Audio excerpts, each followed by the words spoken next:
आइज़ाया यशाया 64:6 पढ़ते थे जी। हम तो सबके सब अशुद्ध मनुष्यों के से हैं। क्या मतलब है अशुद्ध मनुष्य? अर्थात हम सबके सब पापी मनुष्य। आगे, और हमारे धर्म के काम सबके सब क्या मैले लिख रखा है? हमारे धर्म के काम क्या है? बाइबल पढ़ना धर्म का काम है कि नहीं? चर्च जाना धर्म का काम है कि नहीं? दान देना धर्म का काम है कि नहीं? और सारे धर्म के काम मैले चितड़ों के समान एक हैं। तो नहीं, सारी चीजें कर सकता आप। और जो दिखता है, और जो वैसे भी आप देखते हो बाबाओं को सब अच्छा अच्छा करते हुए दिखते हैं, फिर पता नहीं क्या हो गया। इवन अपने क्रिश्चियन वर्ल्ड में ऐसी बहुत बार आती है, बच्चों को चला रहे हैं, कर रहे हैं, फिर पता पड़ा कि ये कर रहे हैं उन लोग के साथ।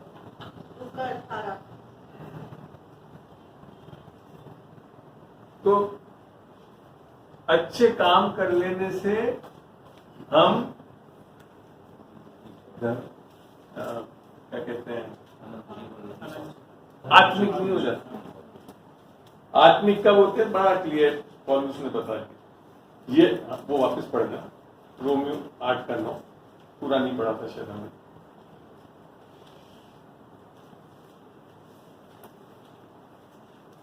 परंतु जबकि परमेश्वर का आत्मा तुम में बसता है तो तुम शारीरिक दशा में नहीं परंतु आत्मिक दशा में हो। यदि किसी में मसीह का आत्मा नहीं, यदि किसी में मसीह का आत्मा नहीं, यदि किसी का चर्च के रजिस्टर में नाम नहीं लिख रखा, यदि किसी का मसीह की आत्मा नहीं, तो वह उसका जन नहीं। Very clear. आगे जाकर आप ये सोचने लग जाओ कि मैं बहुत अच्छा बाइबल पढ़ लेता हूँ, इसका ये मतलब नहीं कि मैं कह रहा हूँ कि बाइबल मत पढ़ो, मैं सारी चीजें बाइबल से पढ़ा रहा हूँ। कल को ये मत बोल देना अंकल ने जाकर सिखा दिया हमको बाइबल भी नहीं पढ़ना, कुछ नहीं करना। बाइबल से ही समझना है सब, तो सत्य यही है, तो कहीं नहीं मिलेगा।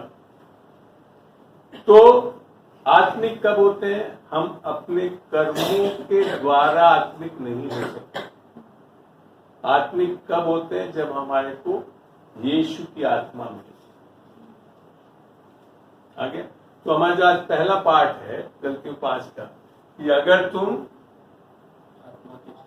आत्मा के द्वारा चलते, यदि हम आत्मा के द्वारा जीवित हैं, तो आत्मा के द्वारा जीवित कब होते हैं? जब यीशु की आत्मा को पाते हैं। आपके कर्मों के कारण, आपके बहुत अच्छे चलने से नहीं होता। जो उस वर्ष को हमने पूरा नहीं पढ़ा था, रोमियो 5:19 को पढ़ रहे थे, पढ़े वापस रोमियो 5:19। जैसा एक मनुष्य की आज्ञा न मानने से 5:19। हाँ। एक मनुष्य की आज्ञा न मानने से बहुत लोग पापी ठहरे। क्या हो गए? बहुत लोग पापी। हमारे करने से पापी नहीं ठहरे, आदम के करने से। तो मेरा सवाल था फिर परमेश्वर मेरे को कहेगी कि पापी बना और सजा दे दो जो मैंने कुछ कराई नहीं। तो वो बोला आगे पढ़ के पढ़ो आगे। वैसे ही जैसे एक मनुष्य के अनाज्ञा करने से, अब बोल रहा वैसे ही एक मनुष्य के आज्ञा मानने से बहुत लोग धर्मी ठहरेंगे। धर्मी कैसे ठहरेंगे? बहुत आज्ञाकारी हो जाने से।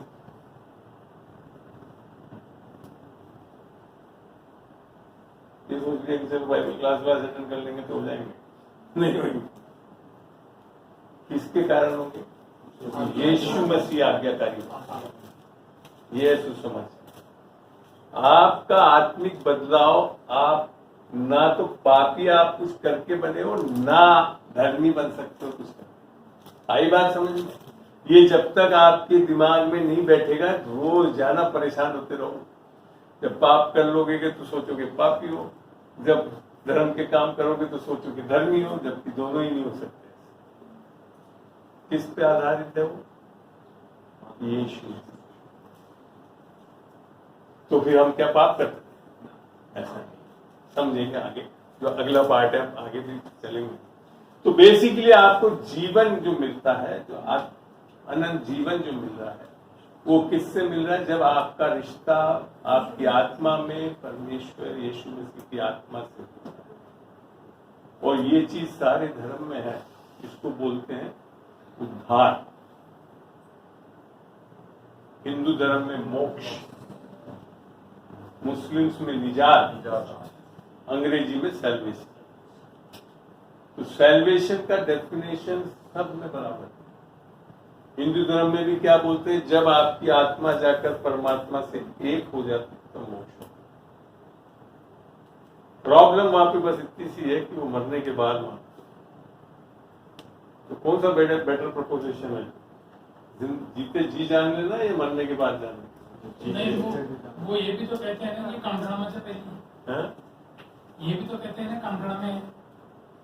कण में है तो फिर वो कामखड़ा में वो जाके देख, कण में है ही नहीं तो क्या मिलेगी वो जाकर? कण में अगर भगवान है तो मेरे को तो बस एक लॉजिक बता कि आज क्यों आतंकवाद कर रहा? क्या है हमारा परमेश्वर ऐसा है जो अंदर रहकर आपको सब कुछ कर रहा है? क्यों एक व्यभिचारी आदमी जाकर एक अबला को जाकर रेप कर रहा है? ऐसा हो ही नहीं सकता। अगर परमेश्वर आपके अंदर हो तो ऐसा परमेश्वर पाप क्यों करता है? पढ़े पहला यूहन्ना 3 का 4 या 5 पढ़ के देखना नहीं।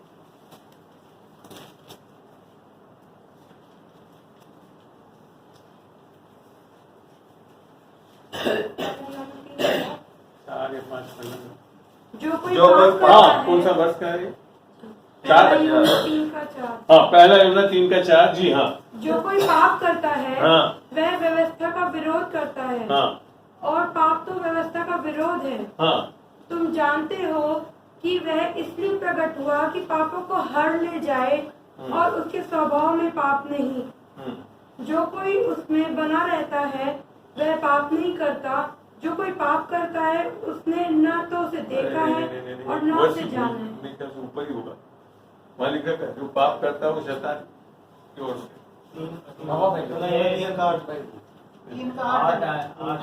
3 का 8। जी हाँ, जो कोई पाप करता है वह शैतान की ओर से। क्या समझ में आया? किसकी ओर से? शैतान की ओर से। तो यहाँ क्या हुआ था? अनाज्ञाकारिता से आप परमेश्वर की आत्मा को हटी और दूसरी आत्मा ने बस कर लिया, जो कि हम पूरा पढ़ नहीं पाए। इसको जब हम 2 का 1 से 3 पढ़ रहे थे ना कि इस संसार की आत्मा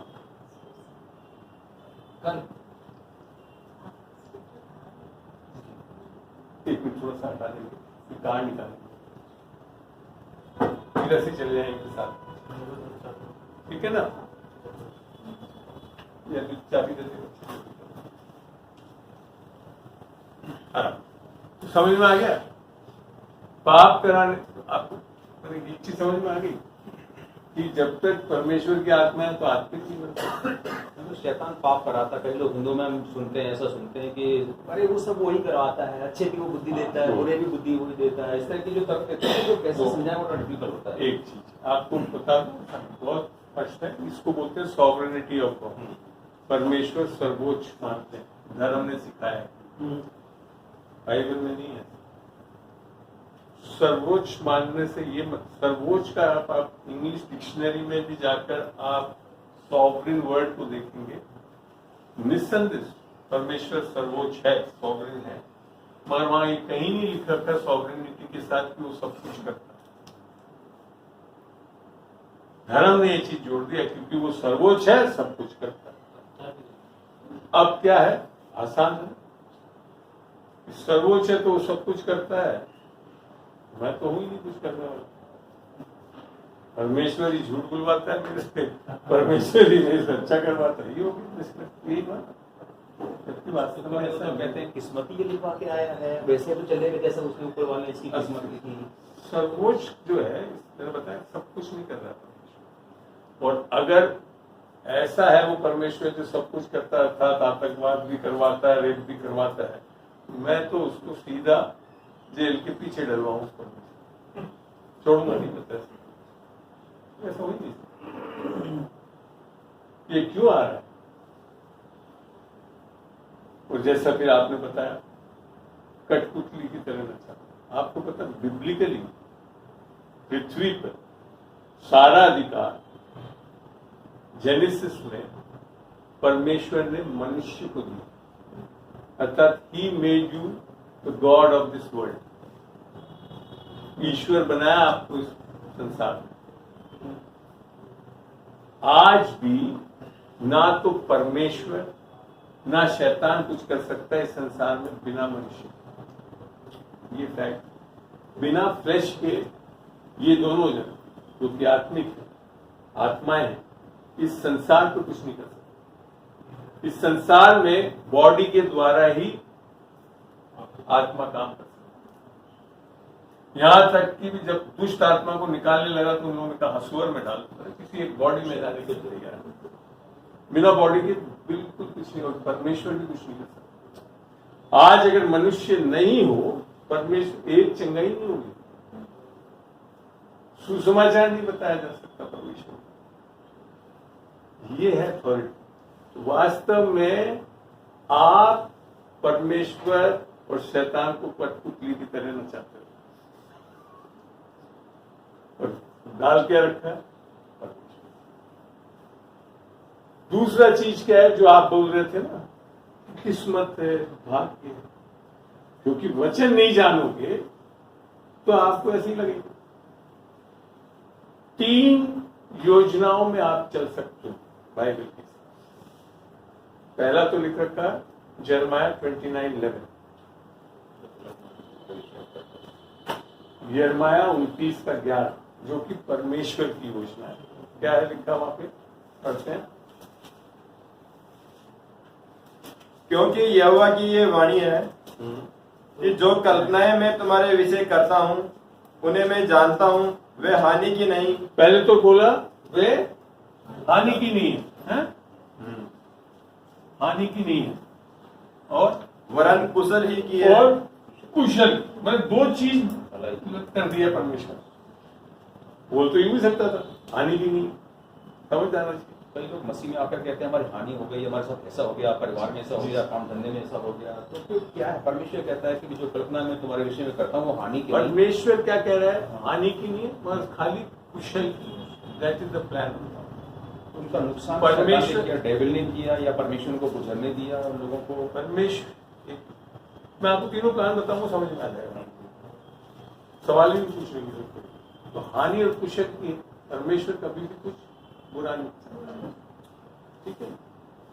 दूसरा है मनुष्य स्वयं कुछ चल सकता है, वो है शायद यिर्मयाह में ही है 10:23 में पढ़ना, 23:10 या 10:23 पढ़ना। हे यहोवा, मैं जान गया हूँ कि मनुष्य का मार्ग उसके वश में सही नहीं। बता देना क्या है? 10:23। यिर्मयाह 10:23। यहाँ क्या लिख रखा है? हाँ पढ़ा। हे यहोवा, मैं जान गया हूँ कि मनुष्य का मार्ग उसके वश में नहीं है। ये दूसरी प्रॉब्लम। मनुष्य अपनी योजना बनाकर चलता है बिना जाने कि उसके वश में ही नहीं है।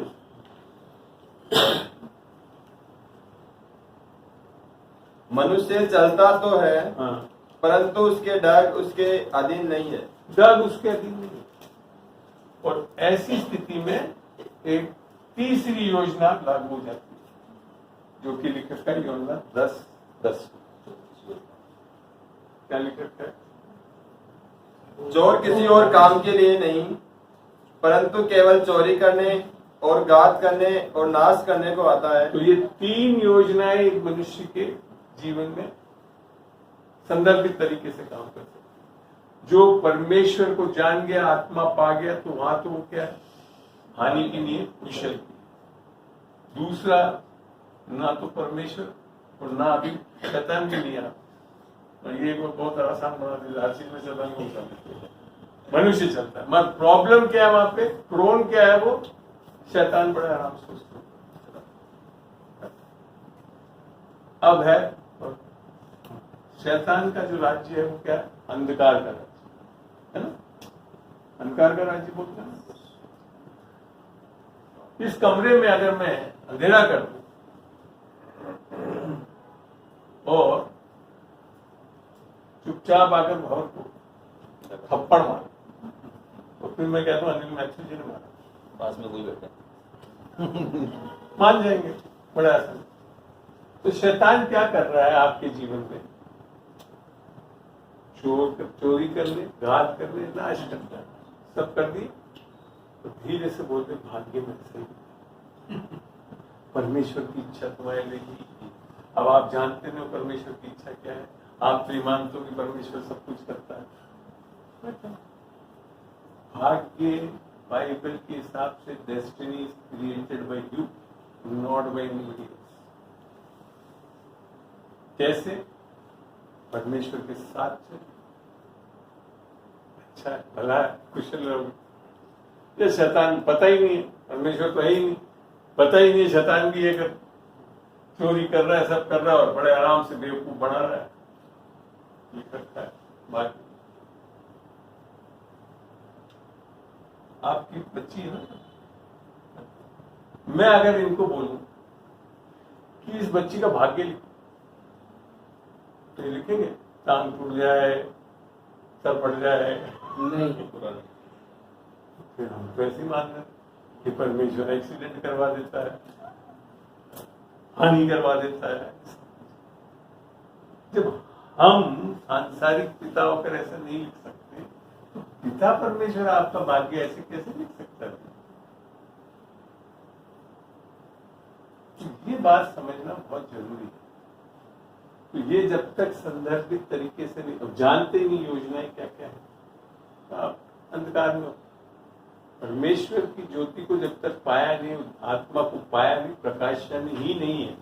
बाकी फिर आप एक धर्म में चल रहे हो, धर्म वाले बड़े आराम से बेवकूफ बनाते हैं। इसीलिए मैं बोलता हूँ धर्म भ्रम में शैतान की बनाई हुई वो चीज है जो इंसान को परमेश्वर से दूर रखती है।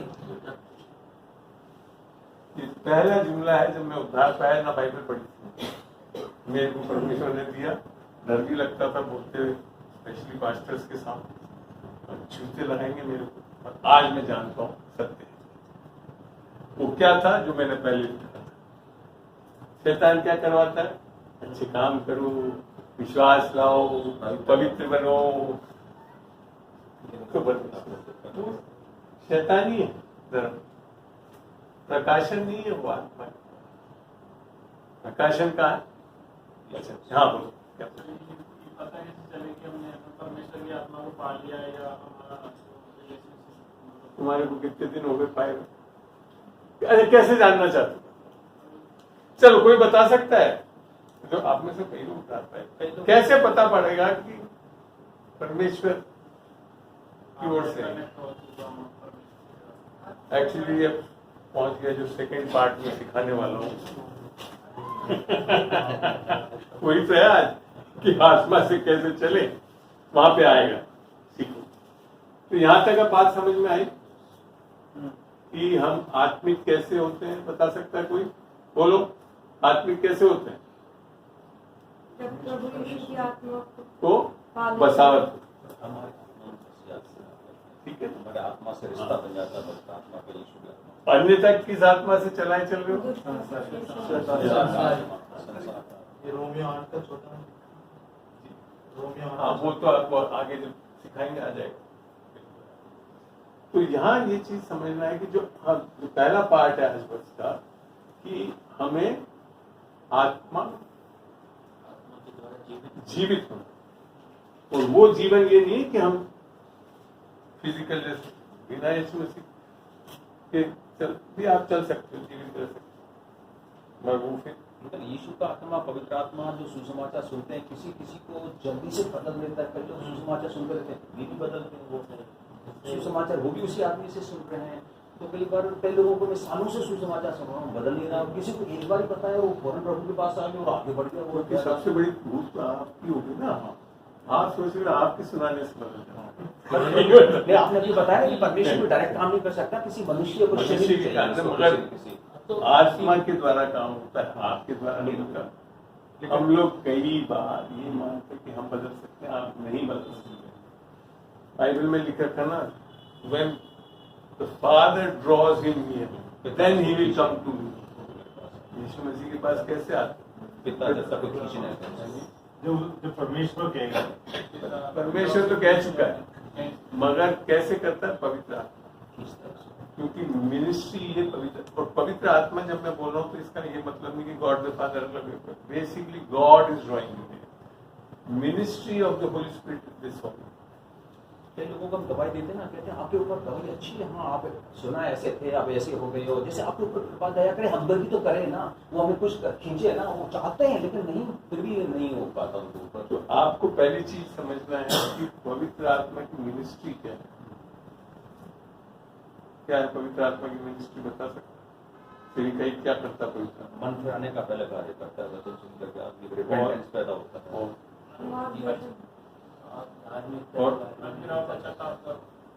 यीशु मसीह की आवश्यकता को महसूस कराता है। किस किसने सर्मन सुना है?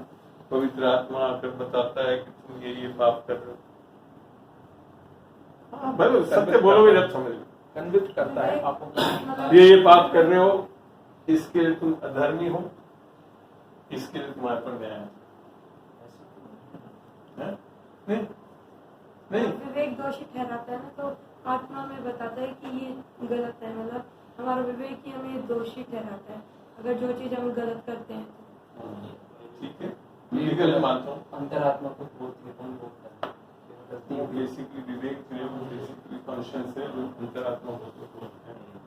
That is the same thing. पवित्र आत्मा की मिनिस्ट्री खाली एक है जो कि पाई जाती है यूहन्ना 16, 7, 8 और 9 में पढ़ने से पता पड़ेगा।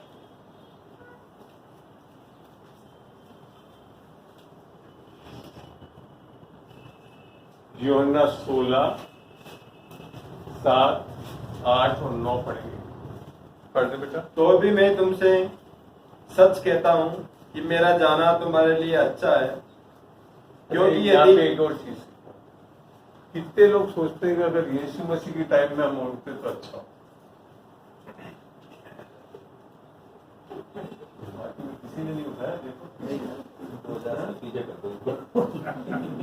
बहुत मुश्किल हो जाती है। यहाँ लिखा यही है, ध्यान से सुनो बच्चे, बोलना वापिस बेटा।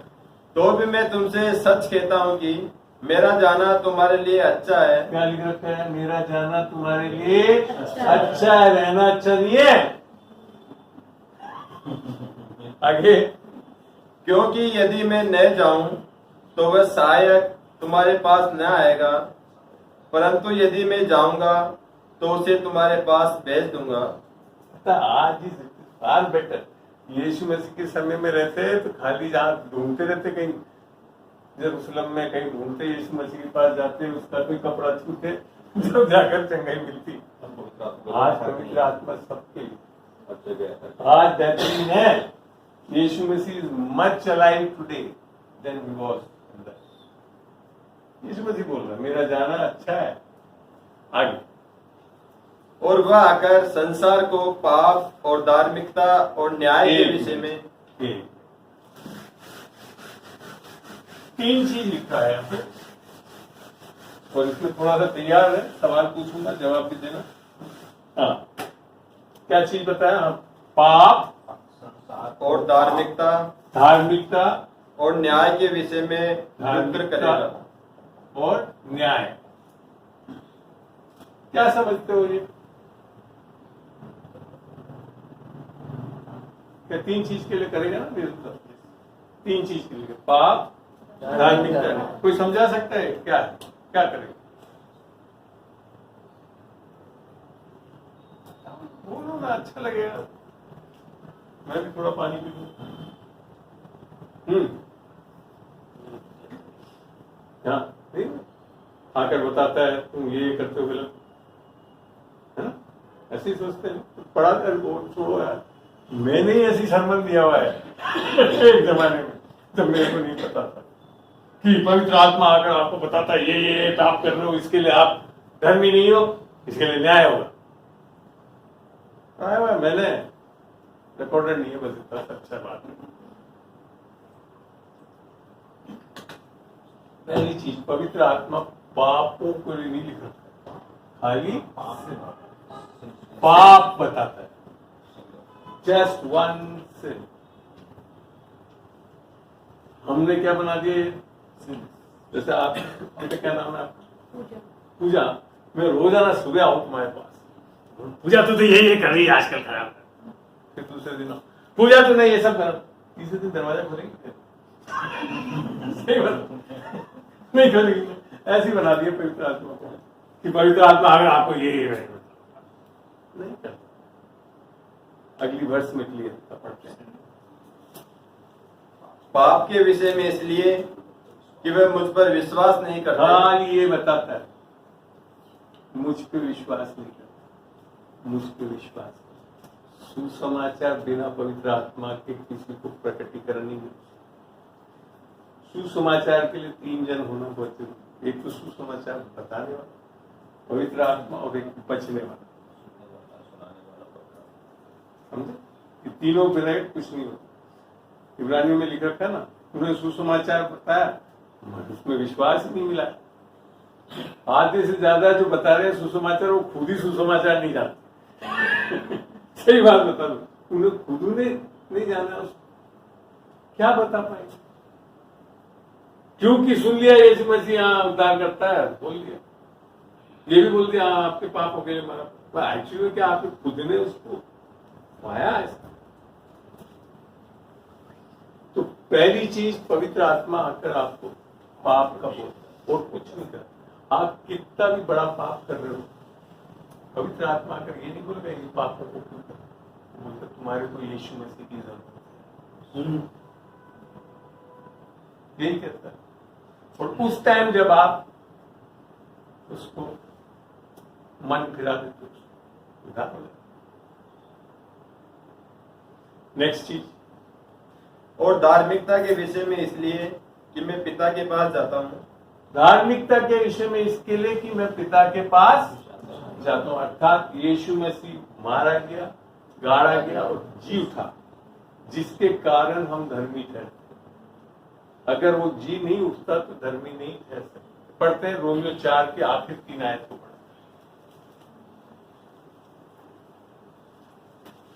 देखो, यीशु मसीह के मरने से और लहू बहाने से हमारे को पापों की माफी मिल जाती, और मिल गई। मर धर्मी कब ठहरने, देखते हैं बाइबल पढ़ो। और ये वचन इसको एक मिनट बेटा, इसको पढ़ लेंगे तो रिकॉर्डिंग अच्छी हो जाती है। और ये वचन कि विश्वास उसके लिए धार्मिकता गिना गया, न केवल उसी के लिए लिखा गया वरन हमारे लिए भी।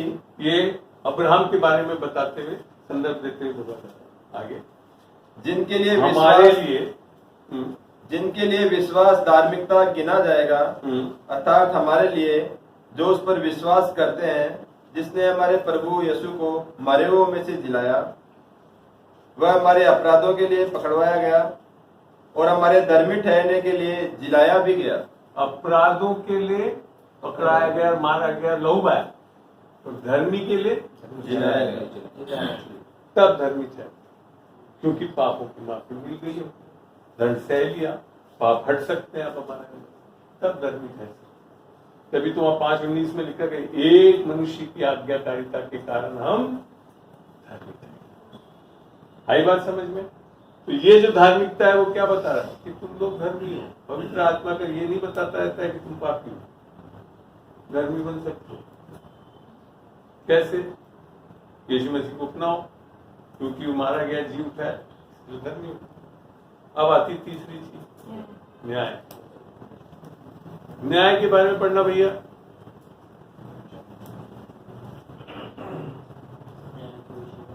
न्याय के विषय में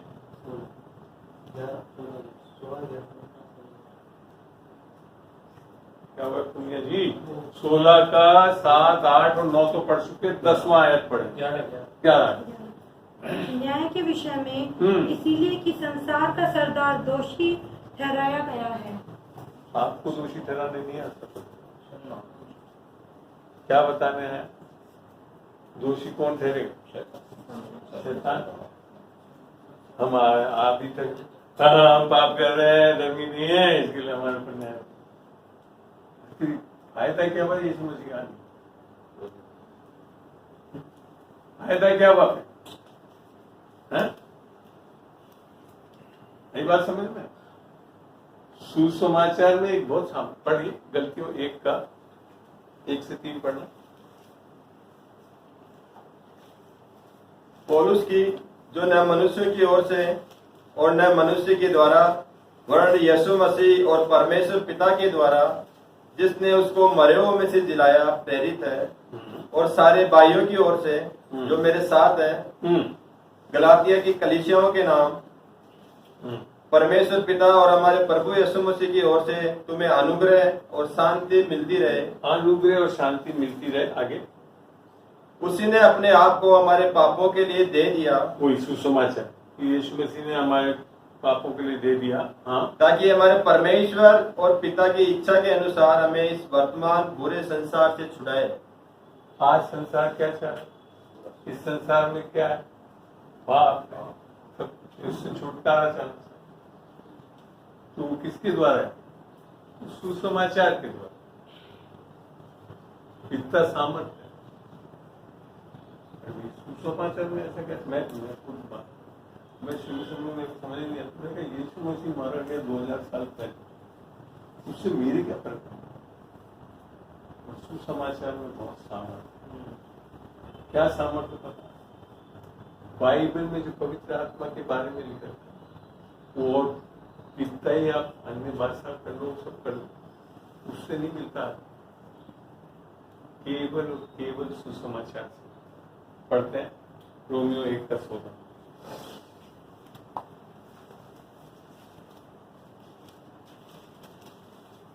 क्योंकि मैं सुसमाचार से नहीं लजाता, क्योंकि मैं सुसमाचार से नहीं लजाता, इसलिए कि वह हर एक विश्वास करने वालों के लिए, कर्म करने वालों के लिए, विश्वास करने वालों के लिए, पहले तो यहूदी हाँ, फिर यूनानी के लिए हाँ, उद्धार के निमित्त परमेश्वर की सामर्थ्य है। उद्धार के निमित्त परमेश्वर की सामर्थ्य। परमेश्वर की सामर्थ्य क्या है?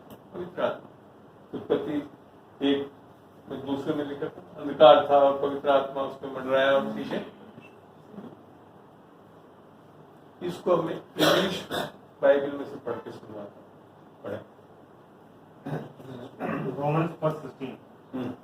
For I am not ashamed of the gospel. The gospel लिखा। अब ये इंग्लिश में वर्ड जो है ये दी आता है, अन्य भाषाओं में दी नहीं, आर्टिकल नहीं है। The gospel Of Christ. Of Christ. ये और कुछ नहीं है, क्राइस्ट का गॉस्पेल है, और कोई गॉस्पेल नहीं हो सकता। हाँ, For it is the power of God. The power of God. To salvation. Power of God to Salvation. Salvation. The God माने और कोई है ही नहीं, और दी पावर, पावर और कहीं से आ ही नहीं सकती। सुबह से शाम तक सारी बाइबल पढ़ के रट लो तब भी नहीं आएगी पावर। यहाँ तक यीशु मसीह बोलता है यूहन्ना में, तुम पवित्र शास्त्र को ढूंढते हो और मेरे पास नहीं आता। पावर कहां से आ रही है? सुसमाचार। तो मैंने बताया यीशु मसीह के पास आना, जैसी हालत उस पर विश्वास लाना। अब बात आती है मेरे कुछ करने कर्मों से नहीं मिल रहा है, तो फिर सबको उद्धार क्यों नहीं मिल रहा? अनुग्रह तो बाइबल में नहीं रखा कि तो अनुग्रह सबके लिए, सब मनुष्य के लिए प्रकट हो गया, तो सब क्यों नहीं उद्धार पा ले? बताओ फिर क्या फंडा है? उद्धार पाने का फिर कुछ फंडा है? मतलब परमेश्वर ने काम कर दिया, मनुष्य को भी अपना दिल खोलना या सुसमाचार को सुनने के लिए, एक्सेप्ट करने के लिए। जी रिसीव कैसे करते हैं? विश्वास के द्वारा, फेथ। फेथ का प्रिंसिपल है कन्फेशन से होता है। ठीक है। सबसे पहले जेनेसिस में अंधकार था, तो परमेश्वर ने बोला कितना अंधकार नहीं बोला, झूठ ज्यादा हो। तो फेथ का एक प्रिंसिपल है बाइबल का, कन्फेशन करने से ही होता है।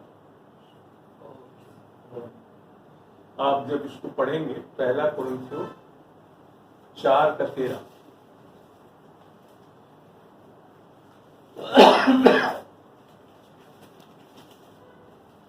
वह बदनाम करते हैं, हम विनती करते हैं, हम आज तक दूसरा कुरिन्थियों 4:13 पढ़ते हैं। दूसरा कुरिन्थियों 4:13। और इसलिए कि हम में वही विश्वास की आत्मा है हम में वही विश्वास की आत्मा है जिसके विषय में लिखा है कि मैंने विश्वास किया इसलिए मैं बोला, अंगीकार किया। तो बेसिकली कब आपका उद्धार होता है? जब आप अंगीकार करते हो। अब जो दूसरा biggest problem of the church is पापों को अंगीकार करवाते है। एक वर्ष जरूर है, 1 यूहन्ना 7:10, मगर that is not the complete truth.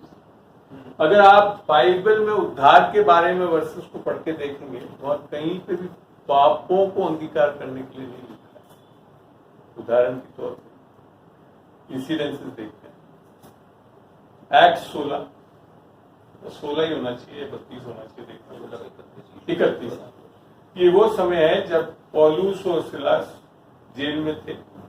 उन्होंने रात को सारा हिल गया और सारे खुल गए, तो वो भागता हुआ आया जेलर, ये तो सब भागने लगता।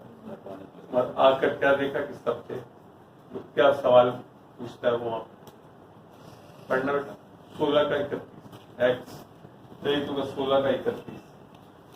उन्होंने कहा प्रभु यीशु मसीह पर विश्वास उससे कर पहले पूछा क्या 29 से वो आया अंदर मुझे बोलता है किसी के ऊपर 2 वर्ष ऊपर 2 वर्ष से ऊपर से पढ़ 29 से है उससे पढ़ 16 का 30 से पढ़ो।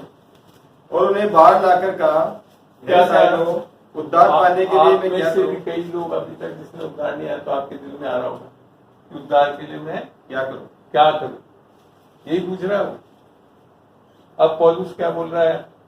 उन्होंने कहा प्रभु यीशु मसीह पर विश्वास कर तो तू और तेरा घराना उद्धार पाएगा। कहाँ लिख रखा कि पापों का अंगीकार बोलना चाहिए था ना पौलुस। तो क्या बोला? यीशु मसीह पर विश्वास कर तू तेरा। एक और चलते हैं, रोमियो 10:9 से पढ़। यदि तू अपने मुंह से यीशु को प्रभु जानकर अंगीकार करे, यहाँ कहीं नहीं लिख रखा है यदि तू अपने मुंह से पापों का अंगीकार करे। यदि तू यीशु को प्रभु जान के मुंह से अंगीकार करे और अपने मन से विश्वास करे कि परमेश्वर ने उसे मरे हुओं में से जिलाया, अर्थात यीशु मसीह हमारे पापों के लिए मारा गया, गाड़ा गया और तीसरे दिन जी उठा, तो तू निश्चय उद्धार पाएगा। उद्धार पाने का सबसे क्लियर बिब्लिकल एविडेंस ही है। कहीं नहीं लिखा पापों का अंगीकार। वैसे एक चीज मेरे को बताओ, आपने गए हफ्ते आपने अच्छे अच्छे काम क्या क्या करे, फटाफट बताओ जल्दी से, इतना टाइम नहीं लगाओगे। इतना मुश्किल। हम सोचते हैं कि हम बचपन से लेकर अभी सब पापों का अंगीकार करें, असंभव है, कर ही नहीं सकते। बाइबल में देखते हैं क्या करने के लिए पढ़ते हैं। लूका 18 का 9, 10, 11 तो पढ़ लें। उसके आगे जो आखिरी में जब वो टैक्स कलेक्टर के लिए लिखे, पर चलो पढ़ो, वो पूरा ही पढ़ते हैं, उसमें और भी चीजें मैं सिखाऊंगा। 18 का 9 से। और उसने कितनों से जो उसके ऊपर भरोसा रखते थे, क्या लिख रखा है? यीशु मसीह बोल रहे हैं, लूका नहीं बोल रहे, यीशु मसीह बोल रहा है। और कितनों से जो अपने ऊपर भरोसा रखते थे हाँ, कि हम धर्मी हैं। क्या है? धर्मी। क्योंकि हम चर्च जाते हैं, हम क्रिश्चियन हैं, हम परिवार में पैदा हुए हैं, हम बहुत अच्छे हैं, पाप करते नहीं हैं। इसको क्या बोलते हैं? स्वयं की धार्मिकता पर विश्वास। आगे उदाहरण क्या होता है? और औरों को तुझ जानते थे। हाँ ये दृष्टांत का हाँ, कि 2 मनुष्य मंदिर में प्रार्थना करने के लिए गए। 2 मनुष्य मंदिर में प्रार्थना करने के लिए गए। कुछ टाइम आने में मंदिर भी मंदिर भी। हाँ एक फरीसी था हाँ, और दूसरा चुंगी लेने वाला। ठीक है, 2 जन हो गए। अब आगे बढ़ते हैं। फरीसी खड़ा होकर अपने मन में ये प्रार्थना करने लगा कि हे क्या कर रहा है परमेश्वर, फरीसी? खड़ा होकर मन में प्रार्थना। बाइबल में लिख रखा हमेशा प्रार्थना करते हो। क्या कर रहा है? बाइबल की चीज कर रहा है। सही है? अच्छा, आगे कि हे मेरे परमेश्वर, मैं तेरा धन्यवाद करता हूँ कि बाइबल में मैं लिख रखा हर चीज के लिए परमेश्वर की धन्यवाद करो। क्या कर रहा है? परमेश्वर का काम कर रहा है, प्रार्थना कर रहा है, धन्यवाद कर रहा है। आगे साहब, कि मैं और मनुष्यों की नाई अंधेर करने वाला, अन्यायी और व्यभिचारी नहीं, अर्थात 10 नियमों का पालन करता है। मैं विचारी नहीं हूँ या अन्याय नहीं कर रहा हूँ। जब यीशु मसीह बोल रहा है तो मैं मान भी लेता हूँ, हो सकता है वो सब करना। आगे और न इस चुंगी लेने वाले के समान हूँ। मैं सप्ताह में 2 बार उपवास करता हूँ। कितनी बार? 2 बार। आप में से कौन कितनी बार करते हो? यीशु मसीह ने कितने दिन के लिए करा? साल भर में 52 सप्ताह करा, 2 बार तो कितने हो गए? और यीशु मसीह से भी ज्यादा उपवास कर रहा, 104 दिन। लॉजिक उपवास कर रहा है बाइबल की चीज। आगे, मैं अपनी सब कमाई का 10वां अंश भी देता हूँ। ये भी बाइबल की चीज कर रहा है। और खाली ये नहीं कि 100 रुपए लिए तो 10 रुपए दिए, जीरा लाया तो उसका भी 10वां अंश दिया, सब चीज का 10वां अंश देता है। आगे, है ना परंतु चुंगी साहब? हमें से भी ऐसे हैं, वो कर रहे हैं ना हमारे कलीसियाओं में। हाँ परंतु चुंगी लेने वाले ने हाँ, दूर खड़े होकर ये पूरे चर्च के अंदर भी नहीं है मंदिर में भी नहीं घुसा हुआ अभी तक। दूर खड़े हो। हाँ, दूर खड़े होकर लिख रखा है। वो तो अंदर गया फरीसी, तो अंदर जाकर प्रार्थना करी, सब करी, सारी चीजें बाइबल की है, और कुछ भी नहीं लिख रखा है कि और कुछ करा कर, सब चीज बाइबल की है। अब क्या लिख रहा है यीशु मसीह? दूर खड़े होकर हाँ स्वर की ओर आंखें उठाना भी न चाहा, हाँ वरन अपनी छाती पीट पीट कर कहा, हाँ। हे परमेश्वर, मुझ पापी पर दया कर। पापों का अंगीकार नहीं करना, हमको ये मानना है कि हम पापी हैं। हालेलुया। दुनिया अभी चर्चों में क्या है? पापों का अंगीकार करना, कोई फायदा नहीं। करते रहोगे, शैतान मजे मारेगा। देख, सारा बता रहा है मैं क्या क्या करवाता था। अच्छा, एक लॉजिक बताओ। यूहन्ना है, जॉर्डन रिवर में बपतिस्मा ले रहा है, और कतार लगी। और आप ही सोच के बताओ, आप लोगों ने कितने पाप कर रखे होंगे बचपन से। अगर वो सबसे पापों का अंगीकार करवाता तो कम से कम 365 साल लगते एक कतार में कितने पाप कर रखे थे उसको। बल्कि उसको तो आकर क्रोध में कहा, तुम लोग सांप के बच्चों। मानना ही पापी का क्या कंसेप्ट नहीं समझ रहे हैं? हमको पापों को नहीं अंगीकार करवाना चाहिए। परमेश्वर ये बोल रहा है कि आप पापी हो, मान लो। वो यही कर रहा था, उसने मान लिया कि मैं पापी, पूरा पढ़ देना पापी। परंतु चुंगी लेने वाले ने दूर खड़े होकर स्वर की और आंखें उठाना भी नहीं चाहा, वरन अपनी छाती पीट पीट कर कहा, हे परमेश्वर, मुझ पापी पर दया कर। मैं तुमसे कहता हूँ कि वह दूसरा नहीं, परंतु यही मनुष्य धर्मी ठहराया जाकर अपने घर गया। यीशु मसीह पे कोर्ट केस कर दो। मैंने जो बेचारा सारा बाइबल का कर रहा है उसको तो नहीं ठहराया था, किसको ठहरा दिया? पापी को। अब मैं आपको जो एक फंडा समझाना चाहता हूँ बाइबल का, परमेश्वर को पापियों को बचाने में कोई दिक्कत नहीं आती। समझ में आई? पापियों को बचाने में दिक्कत नहीं आती। जो स्वयं की धार्मिकता करते हैं ना, अच्छे कामों पे निर्भर करते, वो बच ही नहीं सकते। आपको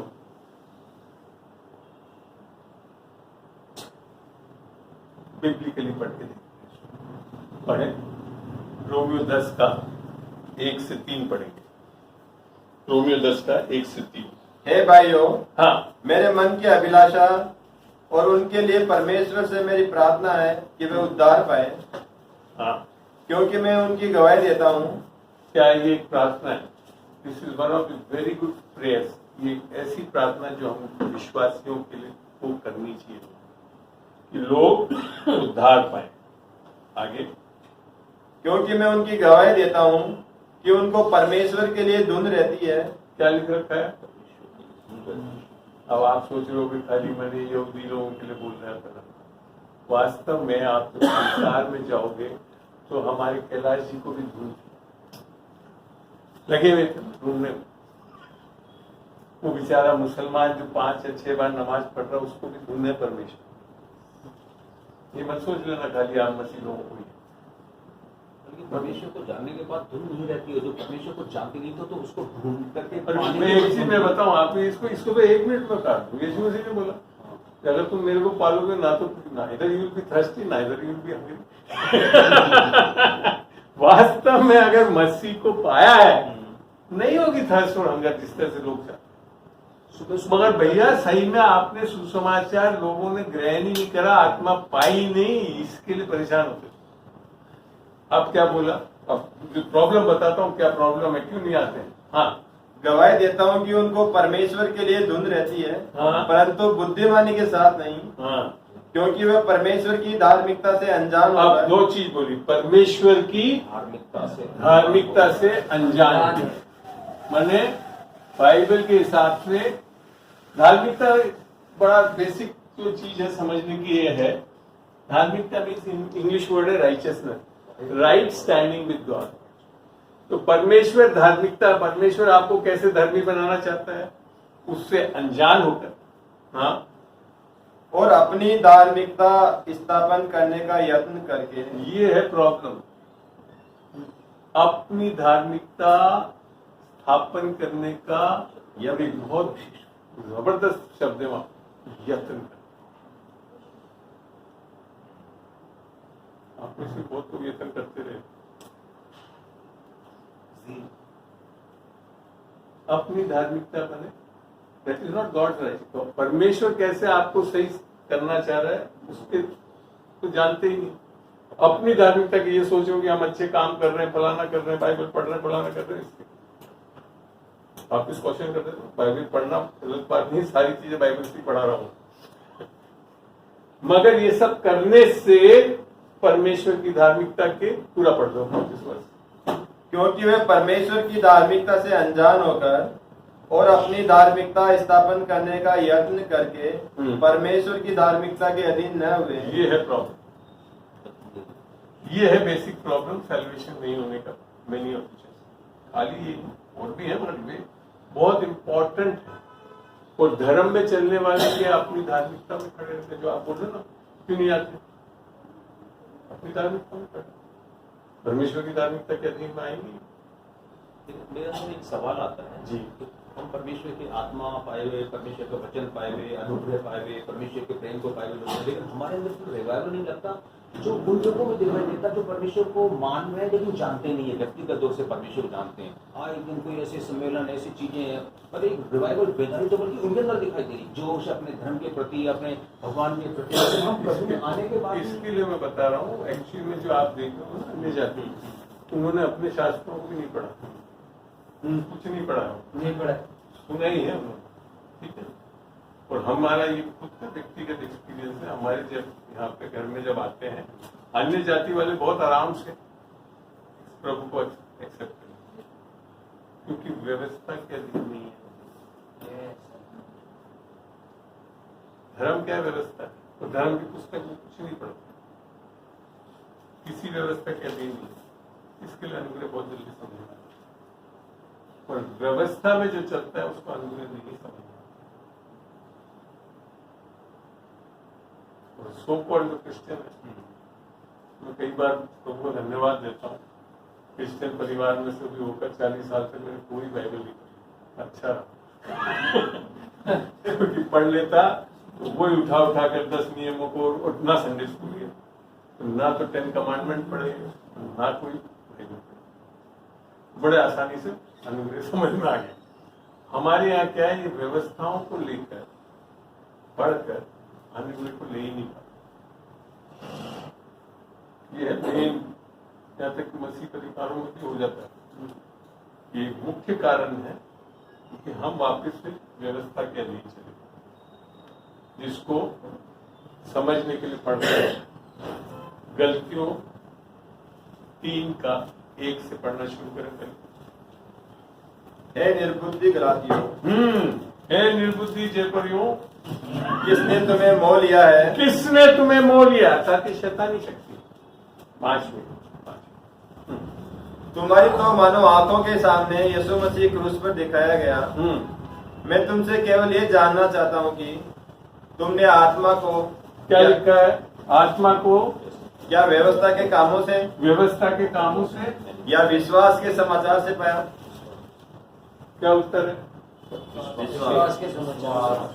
सुसमाचार। आगे क्या तुम ऐसे निर्बुद्धि हो हाँ, कि आत्मा की रीति पर आरंभ करके हाँ। अब शरीर की रीति पे अंत करोगे?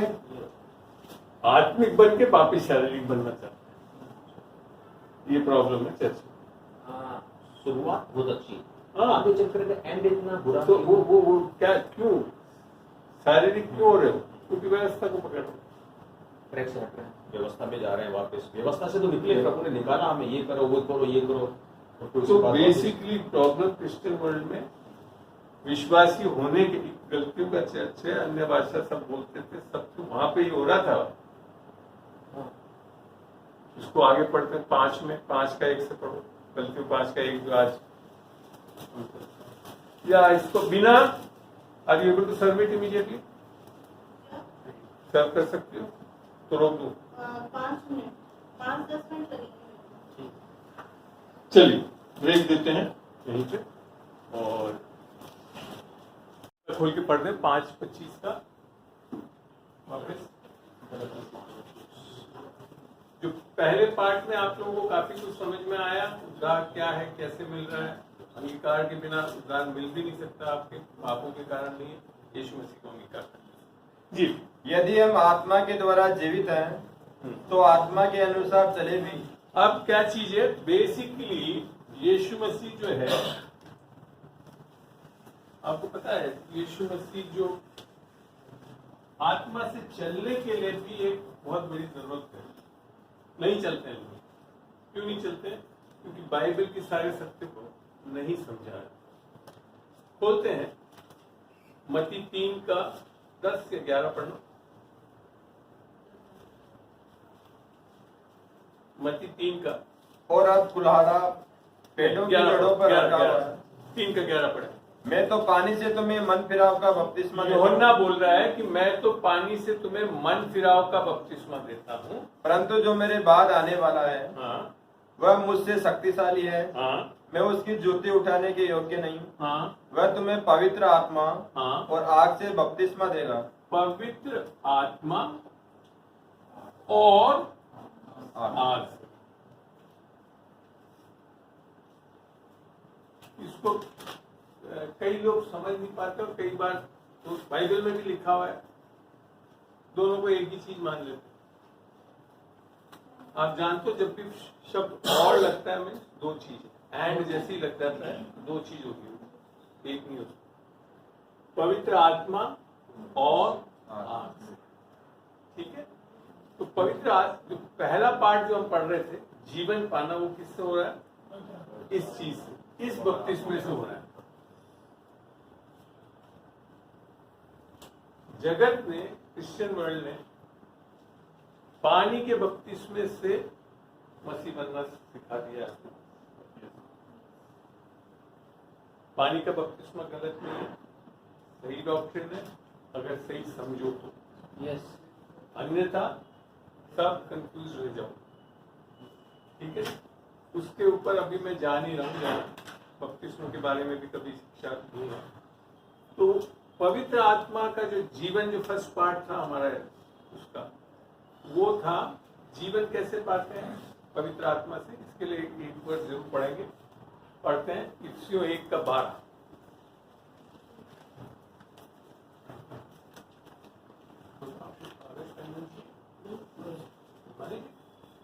कि हम जिन्होंने हाँ, पहले से मसीह पर आशा रखी थी उसकी महिमा की स्तुति के कारण हो, और उसी में तुम पर भी जब तुमने सत्य का वचन सुना, जब तुमने सत्य का वचन सुना, जो तुम्हारे उद्धार का सुसमाचार है, जो उद्धार का सुसमाचार है, यीशु मसीह हमारे पाप के लिए मारा गया, गाड़ा गया और तीसरे दिन जी उठा, हाँ, और जिस पर तुमने विश्वास किया, और जब तुमने उस पर विश्वास किया, प्रतिज्ञा किए हुए पवित्र आत्मा की छाप लगी। क्या लगी? पवित्र आत्मा की छाप लगी। अर्थात पवित्र आत्मा का बपतिस्मा हुआ आपके आत्मा। आई बात समझ? पानी के बपतिस्मा से नहीं होता। और ये कंफ्यूजन क्यों है पानी के बपतिस्मा का? वो है यूहन्ना 3 1 से 5 पढ़ते हैं पहले, 1 से धीरे धीरे पढ़, 1 का 3 पढ़े, यूहन्ना 3 का 3 पढ़े।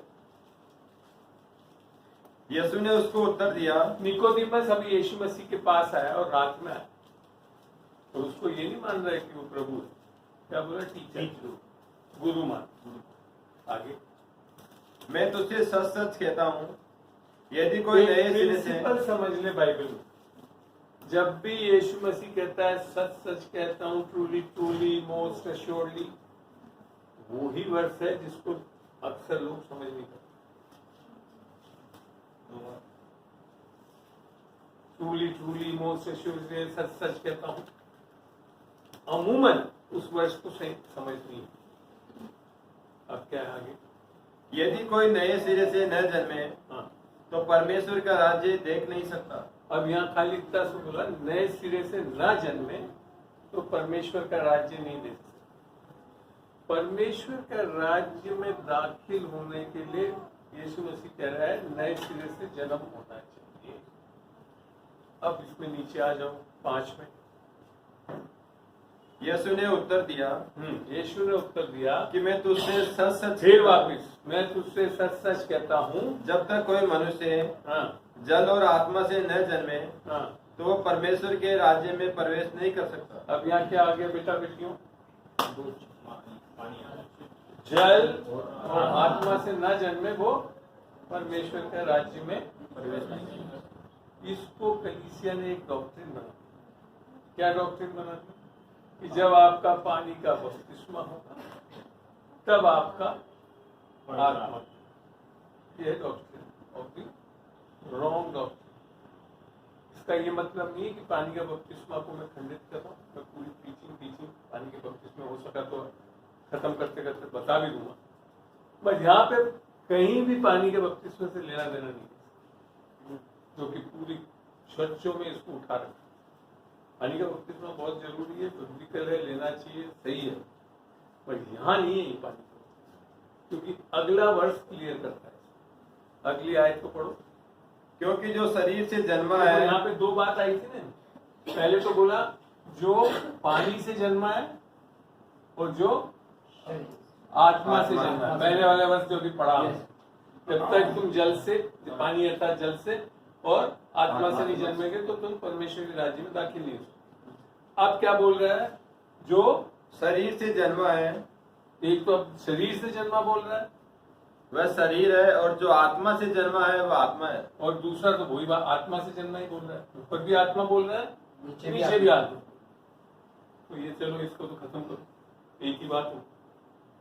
अब यहाँ समझ में आता है कि यहाँ जब जो वो बोलता है जल से, पर अगली आयत में बोल रहा है शरीर से, इसमें कुछ संबंध है।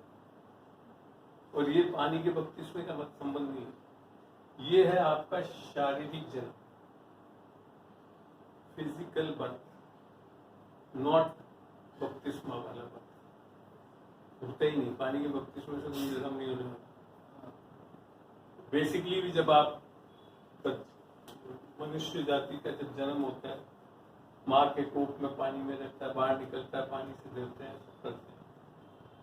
This was due to your physical birth. अब यीशु मसीह क्या बोल रहा है? जब तक तुम शारीरिक जन्म भी होना आपका बहुत जरूरी है, क्योंकि जब तक शारीरिक जन्म नहीं होगा आपका आत्मिक जन्म तो हो ही नहीं सकता। आगे बात, तो ये है 2 चीज जरूरी कि हमको जल से अर्थात शरीर से जन्म लेना है।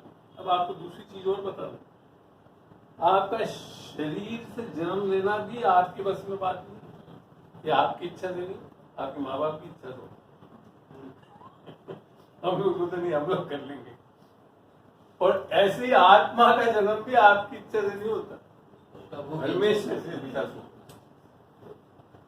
आप जब बाइबल को सही समझोगे, जब समझ में आए आत्मिक चीजों में, आप तो सही में कुछ भी नहीं, आप तो लेने वाले हो। फिजिकल प्रिंसिपल भी यही है। आपका शरीर का जन्म में आप तक कुछ भी डिलीवर का कोई इच्छा नहीं है, कुछ नहीं है। वो तो माँ बाप की इच्छा हुई तो हो गया।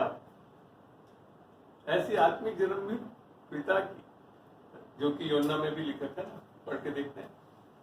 गॉस्पेल ऑफ जॉन 1:12 ऑनवर्ड्स पढ़ो, या 10 ऑनवर्ड्स भी पढ़ो, 10 से आगे पढ़ो।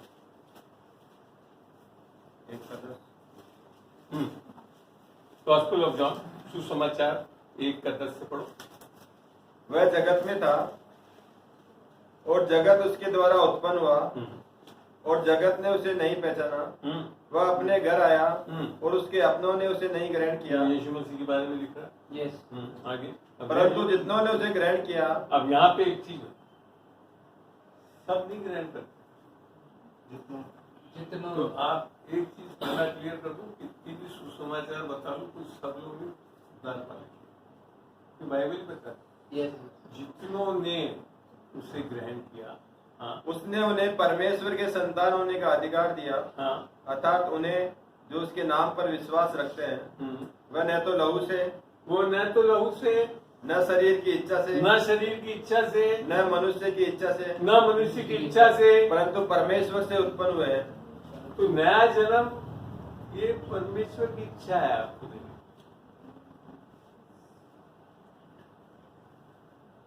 आपकी इच्छाओं से नहीं होते, केवल परमेश्वर की इच्छा से कि ये मान के ठीक हो। आमीन। तो परमेश्वर के राज्य में आप पानी के बपतिस्मे से नहीं एंटर करते। मतलब होल क्रिश्चियन वर्ल्ड मिनिस्ट्री इस पर आधारित होती है। यस पानी का बपतिस्मा आपके आत्मिक बदलाव ला ही नहीं सकता। उससे पहले किसका बपतिस्मा होना है? पवित्र आत्मा अर्थात जो नया जन्म हो, उद्धार हो, अनंत जीवन हो। अगर वो नहीं मिला, वो नहीं लिया आपने, और उसका प्रिंसिपल फंडा नहीं पता, तो आप पानी के बपतिस्मे में इतना सा बोलो, सूखे पापी थे, गीले पापी निकल। इससे ज्यादा कुछ नहीं बदला। इतना बदलाव जरूर आता है। पहले सूखे में तो थोड़ा कभी रुक के करते थे, गीले में तो धनाधन करोगे। लुब्रिकेंट मिल जाएगा। आगे बात समझो। इसका ये मतलब नहीं कि पानी का बपतिस्मा गलत, वो आगे मैं बता। तो पानी का बपतिस्मा लेना तभी सार्थक है जब आपका ये हो गया और वो जीवन पाना। ठीक है, तो ये हुआ वो फर्स्ट पार्ट का अंश हुआ। आग का बपतिस्मा ये सेकेंड पार्ट। और जब ये पहला बपतिस्मा हो जाता है और उसके बाद संसार को दिखाने के लिए पानी का बपतिस्मा लेते हैं, क्योंकि आपका ये जब बदलाव होता है तो ना तो बाहर से कुछ बदलते ना अंदर से कुछ बदलते, मगर लोगों को प्रोक्लेम करते हैं कि हाँ मैंने नया जन्म पा लिया, मैं इसके लिए पानी का बपतिस्मा। एक तो ये कारण है पानी का बपतिस्मा लेते। उसी तरह से जब हटानी पड़ गई क्योंकि इसमें कुछ एलर्जी टाइप की, शादी करते वक्त वेडिंग रिंग पहनने से क्या पता पड़ रहा था कि शादी के साथ है ना, पर आपको पता है तो शादी की रिंग से शादी नहीं होती। अगर ऐसा होता तो सब लोग 10-12 पहन के घूमते ताकि टूटे ही नहीं। मगर उससे नहीं होता, मन से आत्मा एक दूसरे से पति पत्नी पूरे मन से चाहेंगे तब जाकर शादी स्टार्ट करते। तो रिश्ता कब होता है? मन से होता है।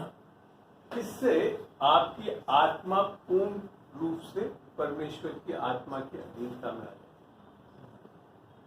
ठीक है, इस वाले में उद्धार से।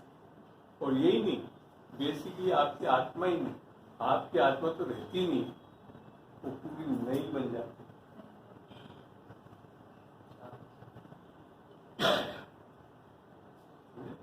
जो 5:17 होता है, जो यीशु मसीह में है वो एक नई सृष्टि है। पुरानी सब बातें, पुरानी बातें नहीं करता, पुरानी सब बातें चलेगी और सब कुछ नया हो गया। और फिर अगली आयत बोलते ये तुम्हारी ओर से नहीं परंतु परमेश्वर की ओर से। आप नहीं कर सकते अपना न्याय, परमेश्वर की आत्मा से आपका नया जन्म। नया जन्म। और अब क्या हो जाती है आपकी आत्मा? पढ़ते हैं Efesiयों 4:24। और नए मनुष्यत्व को पहन लो जी, जो परमेश्वर के अनुसार, किसके अनुसार? किसके अनुसार? परमेश्वर के अनुसार सत्य की धार्मिकता, एक मिनट, पहला तो लिखा है सत्य की धार्मिकता धार्मिकता और पवित्रता में सृजा गया है। और पवित्रता में सृजा गया है। सृजा गया। ये बनाया नहीं जाता है, बनना नहीं है। हम लोग क्या है, सारा क्रिश्चियन वर्ल्ड पवित्र बनने की कोशिश करते हैं। और वो पत्र से लेकर I am holy be holy, वहां पे भी वो बिकम होली नहीं बोल रहा था, बी होली बोल रहा है। मतलब एक पोजीशन है जिसमें आ सकते हो। ये सबसे बड़ी भूल है लोगों को कि वे सोचते हैं कि हम कर लेंगे, मगर यहाँ कौन कर रहा है? खुदा। परमेश्वर की आत्मा आपको उसकी सत्य की धार्मिकता, सत्य की धार्मिकता मतलब झूठ की धार्मिकता भी है जो कि स्वयं की धार्मिकता से आती है, जो रिलीजन सिखाता है, और पवित्रता में सृजी है। अब मेरी आत्मा क्या है? रत्ना स्वामी जो पहली वाली आत्मा हो गई थी आदम के कारण, वो नहीं है। अब मैं एक नई सृष्टि हूँ। मेरे अंदर जब प्रभु देखता है आत्मा में, तो यीशु की आत्मा दिखती है, जो क्रिएशन में करा ना, अपने स्वरूप में और समानता में। मैं आज परमेश्वर के लिए एक्सेप्टेबल इसके लिए नहीं है कि मेरी आत्मा में कोई रिपेयर करवा दिया, थोड़ा सा पंक्चर वंक्चर ठीक कर दिया, लिपा पोती कर दी, नई आत्मा बना दी।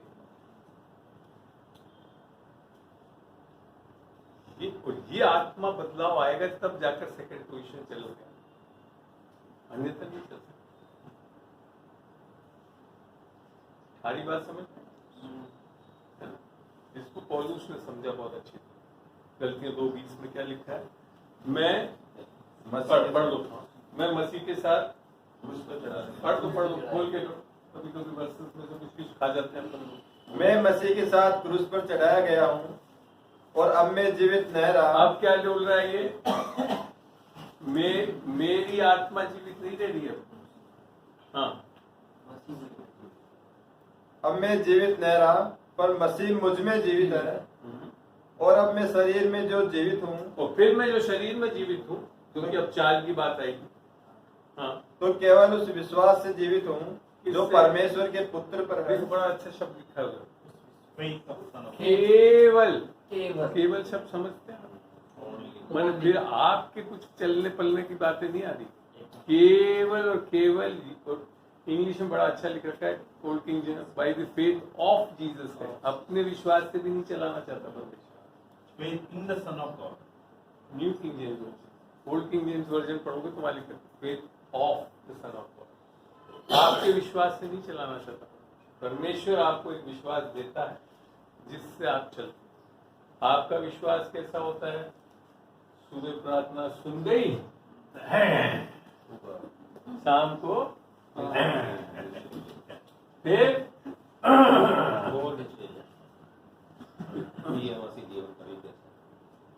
ये मसीह जीवन नहीं, ये विश्वास से नहीं चलाना। परमेश्वर का विश्वास से आप सीधे चलते। ऐसी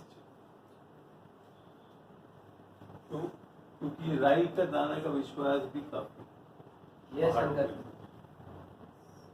क्योंकि एक बहुमूल्य विश्वास है और वो आपके अंदर है ही नहीं। यहाँ तक कि पुराने नियम में ये विश्वास है ही नहीं। आपके पुराने नियम वाले जो थे वो अपने विश्वास से परमेश्वर पे विश्वास लाए, और आप यहाँ सरमन देने लगते हो अब्राहम जैसा विश्वास होना चाहिए, मूसा जैसा विश्वास होना चाहिए। बाइबल पढ़ोगे तो धक्के खाए हो। पढ़ो इब्रानियों 11, तो उसके लास्ट 2 या 3 आए 39 है। पढ़ना बेटा, क्या नंबर पढ़ के बोलो। इब्रानी 11 पुराने नियम के जितने भी बाइबल के अच्छे विश्वासी लोग थे उसका उल्लेख है वहां पे। ठीक है सर, पढ़ो 39। संसार उनके योग्य न था हाँ। और विश्वास ही के द्वारा इन सब के विषय में अच्छी गवाही दी गई, विश्वास ही के द्वारा इनके विषय में अच्छी गवाही दी गई, तो भी उन्हें प्रतिज्ञा की हुई वस्तु न मिली। Hello hello hello hello hello hello hello hello, क्या हो गया? क्या लिख दिया है? प्रतिज्ञा की वस्तु नहीं मिली कोई भी। भी चलना चाहते हो उस विश्वास पे? आगे, क्योंकि परमेश्वर ने हमारे लिए, आपके लिए, मेरे लिए, अशोक जी के लिए, हिल्टन साहब के लिए, पूनिया जी के लिए, हमारे लिए पहले से एक उत्तम बात ठहराई क्या ठहराई? कि उत्तम बात ठहराई कि वह हमारे बिना, किसके? मैंने हम उसके बिना लिख रखा है, नहीं, वो हमारे बिना, सिद्धता को पहुंचे। और आप कह रहे हो उस विश्वास में चलो। अरे वही सिद्धता में जा ही नहीं पाए वो लोग। और हम आप अभी ऑल ड्यू रिगार्ड, सिखाना पढ़ाने के लिए बहुत अच्छी बात है, अपना विश्वास, मगर वो सिद्ध विश्वास नहीं था हम लोग। सारी बात समझ में? एक सिद्ध विश्वास यीशु मसीह के द्वारा आ रहा है जो लेना चाहिए। इसके लिए लड़खड़ाते रहते हैं आपके जो सेकंड पार्ट है ना, आत्मा में चलो, है ही नहीं, पता ही नहीं किस विश्वास से चलना, अपने विश्वास से चलना। फिर एक दिन कहोगे हमारा विश्वास बढ़ाओ। इसमें विश्वास बढ़ाना नहीं है, जो दे रखा उसको उपयोग करो। बाइबल में कहीं विश्वास बढ़ाने के लिए नहीं लिखा है ना ऐसा? लूका में 17 में कहीं लिखा, चेलों ने बोला, और कब बोला? जब यीशु मसीह ने बोला 70 बार 70 क्षमा करो। ये नहीं कि चंगा कर दूंगा, दुष्ट आत्मा निकालने के टाइम नहीं बोला कि विश्वास बढ़ो, माफी कर। तो विश्वास जो है वो एक दान है, नहीं मिलता, गिफ्ट। हर जगह लिखा है, जैसे ईश्वर को आत्मिक करता है। You have been saved by grace through faith, that too not of yours, but a gift of God. That is the fruit, फल है आत्मा। यहाँ अभी 5 जो हम पढ़ रहे हैं, गलती 5 किसी की पढ़ के देखें, 21-22 गलती 5 का 21। पर आत्मा का फल प्रेम, आनंद, मैल, धीरज, कृपा, भलाई, विश्वास, और ये आत्मा के फलों ही लिख रखा है। एक फल में सब कुछ है। अगर अब आप कहो कि मेरे में विश्वास नहीं, प्रेम तो है गलत। फिर आपने समझा ही नहीं बाइबल क्या बताए। और ये आत्मा का जो फल है ना, ये कार्य से कोई संबंध ही नहीं रखता। जब 19 पढ़ोगे तो पढ़ो, देह के कार्य क्या है? शरीर के काम तो प्रकट है, शरीर के तो काम होते, अर्थात व्यभिचार फल नहीं होते। वो सब काम होते, आप करते हो। पर आत्मा का फल होता, फल आप नहीं करते हो, है आप जब यीशु मसीह को हम ग्रहण करते। कभी आपने देखा एप्पल का फूल करके एप्पल निकालता है? तो जब आत्मा में हो जाओगे तो फल, अब वो फल भी कैसे लगते हैं क्योंकि जानते नहीं। हम क्या कोशिश कर रहे हैं फल लाने? हम कोशिश कर रहे हैं फल लाने। कोई भी फल का पौधा कोशिश नहीं करता, उसमें फल लग जाता है नेचुरली। देखते वास्तव में फल कौन से चाहता है परमेश्वर। आपके धार्मिकता के फल नहीं चाहते। पढ़ते हैं फिलिप्पियों 1:11। और उस धार्मिकता के फल से उस धार्मिकता, अब देखो धार्मिकता जो मैंने बोला परमेश्वर की धार्मिकता दान है, उसको कमा नहीं सकते, वो यीशु मसीह की आज्ञाकारिता के कारण मिलती है। पर जब वो धार्मिकता आपको मिल जाती है तो एक फल उत्पन्न होता है आपके अंदर, पहले नहीं हो सकता। अगर वो नहीं है तो वो फल लग ही नहीं सकता। यीशु मसीह नहीं है आपके अंदर, उसकी धार्मिकता नहीं है तो फल आ ही नहीं सकता आपके। अब बोल रहा है धार्मिकता के फल से जो यीशु मसीह के द्वारा होते हैं हाँ भरपूर होते जाओ। कैसे लगोगे? एक एप्पल, 2 एप्पल, भरपूर। अब बोल रहे ना अंकल इतने वर्सेस क्या भरपूर है, यही तो फल धार्मिकता का फल। देखते हो कितने वर्ष निकलते जाएंगे आपके अंदर। धार्मिकता के फल से भरपूर होते जाओ, भरपूर होते जाओ, जिससे परमेश्वर की महिमा और स्तुति होती रहे। किसकी महिमा? आपकी महिमा नहीं। तो ये आपको खुद को ही पता है कि नहीं कर सकते। मेरे को अच्छी तरह पता है, मैं अगर करने लगूं तो मेरे को कम से कम 2-3 महीने लगेंगे ये सारे वर्ष अगर जुटा कर लिख के कभी बताना चाहूँ। That is the flow of spirit, उसे बोलते हैं आत्मा सच्चाई। यीशु मसीह आपके अंदर से फल लाना चाहते हैं, आपके फल से परमेश्वर कभी नहीं खुश होगा। धार्मिकता के फल जो यीशु मसीह से, आपके फल जो है वो स्वयं की धार्मिकता से बहुत हो सकते हैं, कोशिश कर सकते हो, बहुत करते भी हैं लोग।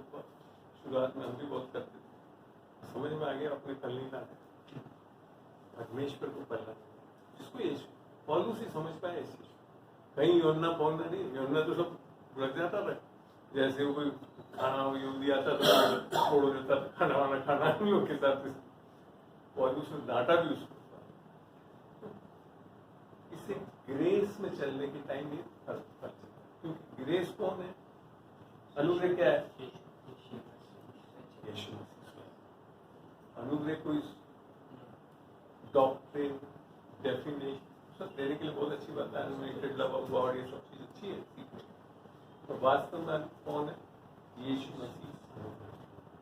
इसको यूहन्ना 1 सुसमाचार यूहन्ना 1 14, 15 और 17 पढ़ना, 3-4 वर्ष पढ़ना, 14, 15।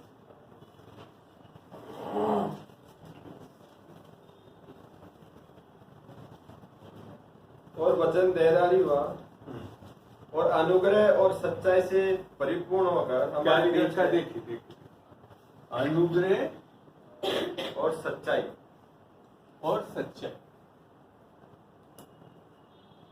हाँ से परिपूर्ण होकर हाँ। हमारे बीच में डेरा किया। मोटा मोटा नहीं है, यीशु मसीह जब आया तो अनुग्रह और सच्चाई से परिपूर्ण था वो, फुल।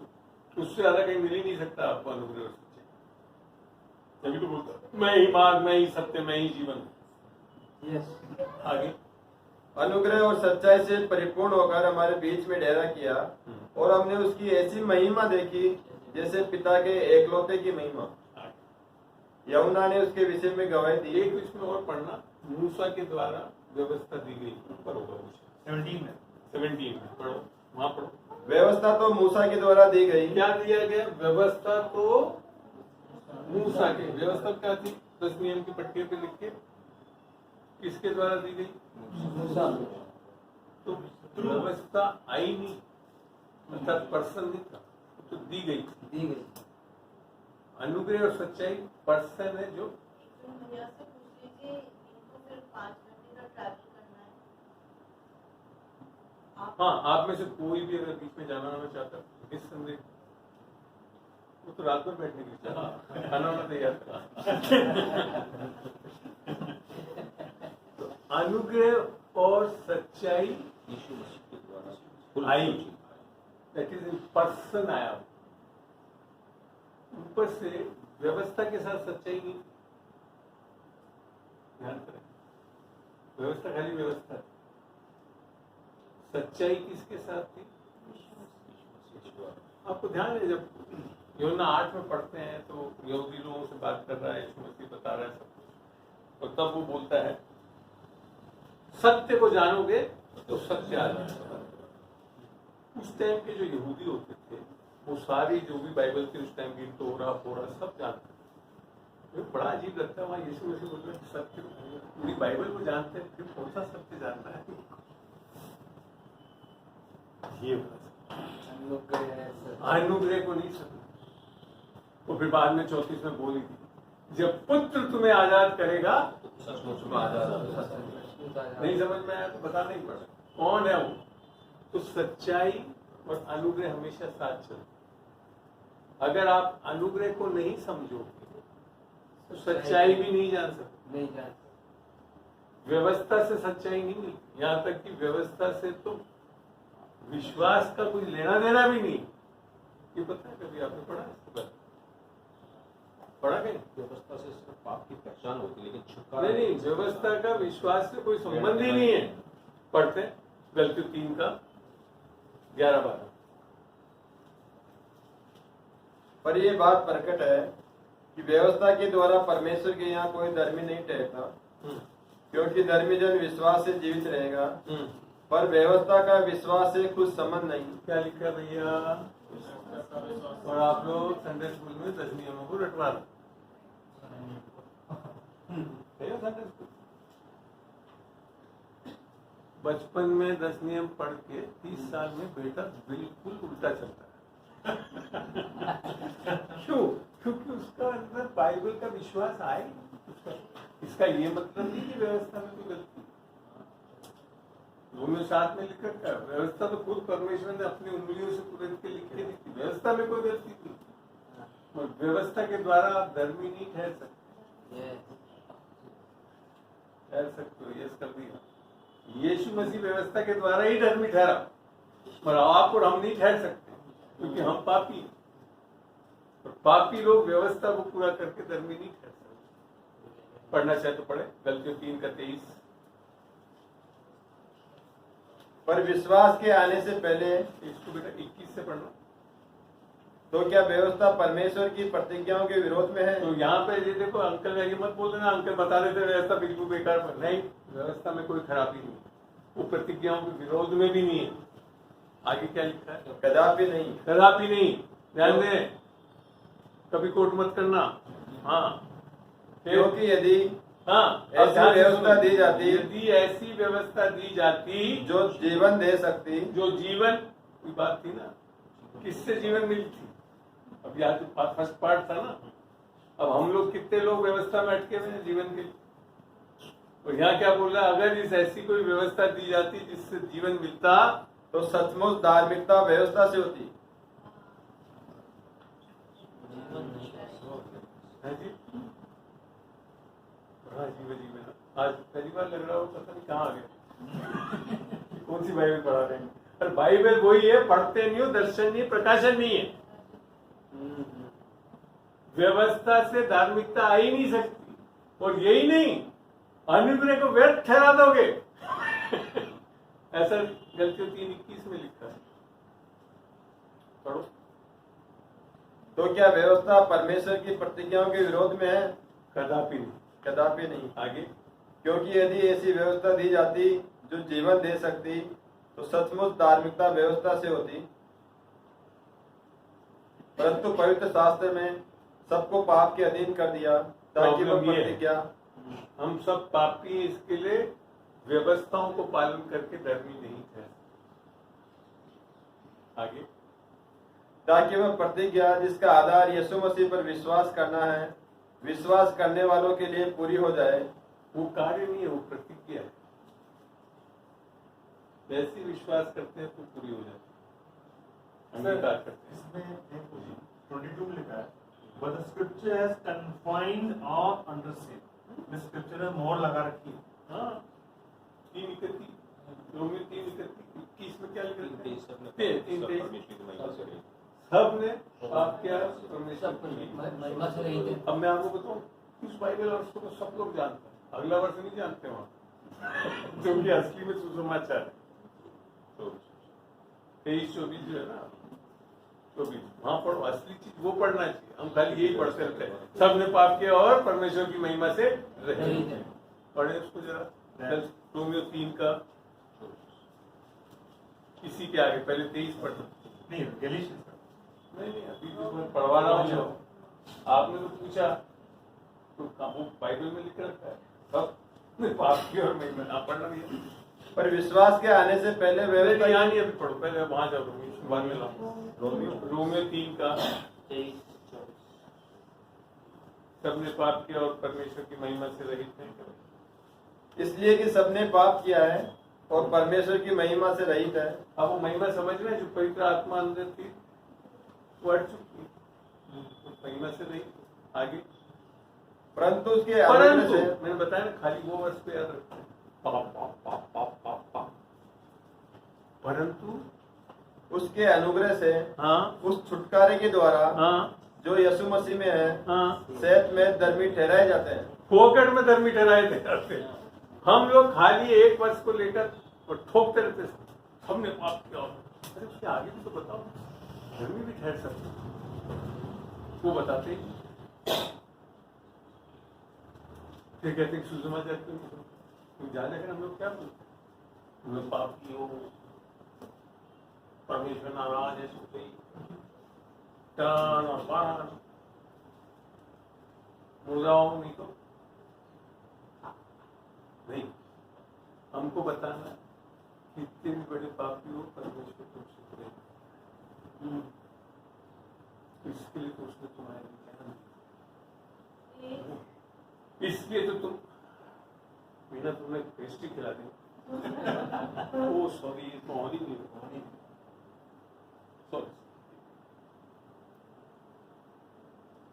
इतनी देर बाद आपको समझ में आया कि मैं इतना धीरे बोल रहा हूँ, हैं? पहले बोलना चाहिए था माई सुपरवाइजर। तो असली चीज ये सुसमाचार बताना चाहिए। आत्मा में चलना कब होता है? जब हम इन सत्यों को जान लें, अन्यथा गलत चीजें। एक बहुत इंपॉर्टेंट इशू, सुसमाचार पे विश्वास बिना मन फिराए आ ही नहीं सकता। लूका 1:15 पढ़े।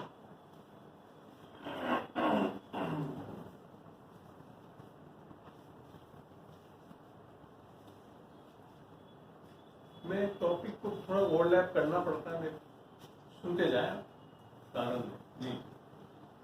और वह उस देश के निवासियों में से एक ही हैं लूका 1 सॉरी मरकुस 1:15।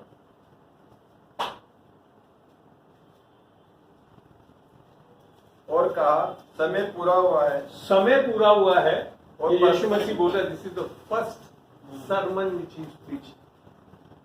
समय पूरा हुआ है और परमेश्वर का राज्य निकट आ गया है। परमेश्वर का राज्य दूर नहीं है, निकट आ चुका है। परमेश्वर का राज्य क्या है?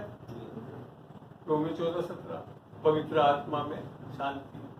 पवित्र आत्मा निकट आ चुका है, वहां नहीं बैठा हुआ, आ चुका है। आगे मन फिराओ और सुसमाचार पर विश्वास करो। लोग बात सुसमाचार पर विश्वास करना चाहते हैं, मन नहीं फिरा। बिना मन फिराए सुसमाचार पे विश्वास आएंगे, इसके लिए कई लोग उद्धार नहीं पाते। आई बात समझ में? फंडा है। अब आता है मन फिराओ क्या। अमूमन जो चर्च में प्रीच करा जाता है, पश्चाताप करो। यस यस यस, क्या क्या समझ में आया आज आपको? सब में यस यस कर देता हूँ, अच्छी बात है, good, you learn a lot. पश्चाताप से मन फिराने का कुछ लेना देना नहीं। सारे हमारे प्रीचिंग में पश्चाताप करो, पश्चाताप करो। वर्ड पश्चाताप नहीं है, हिंदी में मन फिरा। मन एक जगह है पश्चाताप, पढ़वाता हूँ, उसका हालत देखो क्या होती है। मत्ती 27:3 पर।